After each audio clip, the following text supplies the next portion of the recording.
अभी उनके साथ कोई भी संधि आज तक हुई होगी और सभी संधि को रद्द कर देना चाहिए। ऐसा मुझे लगता है सरकार ने जो अभी जल संधि को रद्द कर दी है, एक अच्छा डिसीजन लिया है।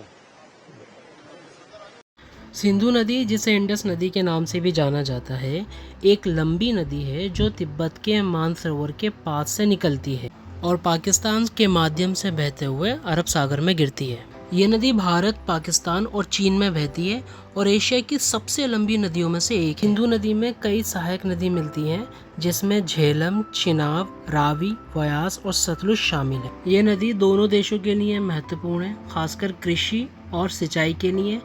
इसके अलावा ये नदी पाकिस्तान की अर्थव्यवस्था के लिए सबसे ज़्यादा महत्वपूर्ण है, क्योंकि पाकिस्तान में ये नदी बिजली बनाने का एक अहम साधन है। साल 1960 में भारत पाकिस्तान के बीच इंडस वाटर ट्रीटी यानी 1960 सिंधु जल संधि हुई थी और इस संधि में सिर्फ सिंधु नदी ही नहीं बल्कि झेलम, चिनाब, रावी, व्यास और सतलुज जैसी 6 नदियाँ शामिल हैं।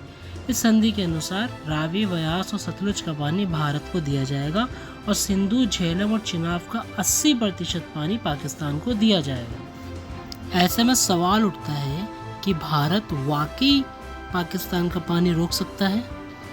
इसमें एक्सपर्ट का मानना है कि भारत का सिंधु नदी के पानी को रोकना लगभग नामुमकिन है, क्योंकि इसके लिए बड़े बड़े स्टोरेज और पानी का प्रवाह मोड़ने के लिए जितनी नहरों की ज़रूरत है, फिलहाल भारत के पास वो नहीं है।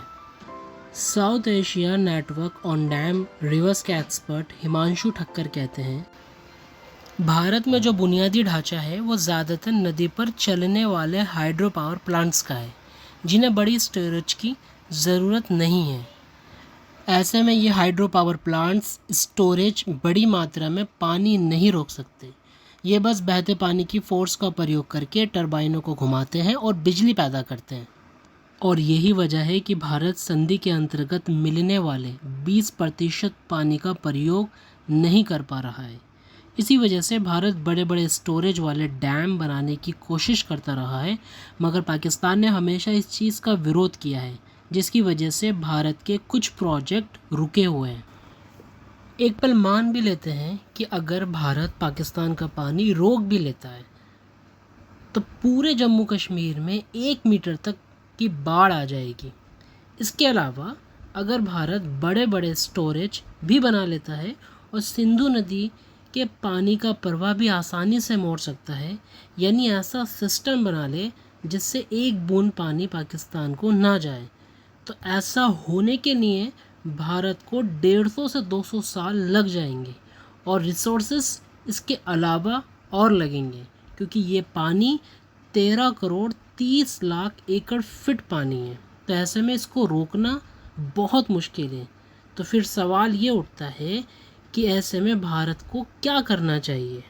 एक्सपर्ट का मानना है कि भारत ने संधि खत्म कर दी है।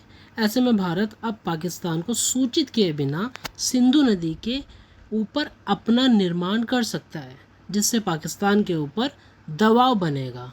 और ऐसे में दबाव किस चीज़ से बनाया जा सकता है? इसमें भारत अपने उन प्रोजेक्ट को शुरू करे जिसको पाकिस्तान ने रुकवाया है और जिसका विरोध किया है, जैसे तुलबुल प्रोजेक्ट जो 1987 में शुरू हुआ था और इसका विरोध किया था पाकिस्तान ने, जिसकी वजह से इस प्रोजेक्ट को उसी वक्त रोकना पड़ा। इसी तरीके से झेलम और चिनाब ऐसे ही कुछ प्रोजेक्ट हैं जिनको हम दोबारा से शुरू कर सकते हैं, जिसकी वजह से पाकिस्तान पर एक दबाव बनेगा।